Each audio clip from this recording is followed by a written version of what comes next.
ఓం శ్రీ మాత్రే నమః.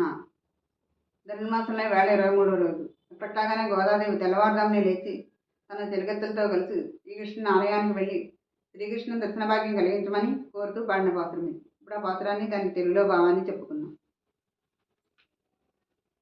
மாரிமலை முழங்கில் மணிக்கிடந்து ரங்கும் சீரிய சிங்கமறிவித்து தீவெளித்து வேரிமயிர் பொங்க வெப்பாடும் பேருந்து தரி மூரி நிமிர்ந்து முழங்கிப்பு ரப்பட்டு போதிருமா போலே நீ பூவை பூவண்ணா உன் கோயில் வின்றிங்கனே போந்தருளி கோப்படைய சீரிய సింహాసనத்திருந்து యాం వంద కార్య మారాయందరుడేలో రెంబావాయ్. ఇప్పుడు ఈ పాత్రానికి తెలుగులో భావాన్ని చెప్పుకుందాం.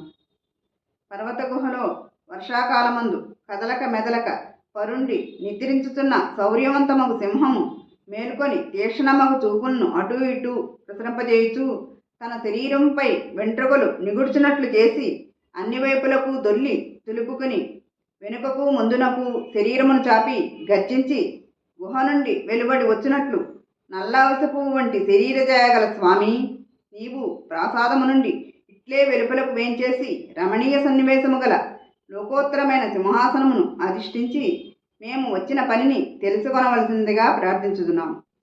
ఈ పాత్రలో గోదాదేవి శ్రీకృష్ణుని సింహంతో వర్ణించి పోలుస్తూ శ్రీకృష్ణుని దర్శన భాగ్యం కలిగించమని ప్రార్థించింది. శ్రీమత్య గోదాదేవి నమః. ఓం నమో నారాయణాయ. రేపు 24వ పాత్రను చెప్పుకుందాం.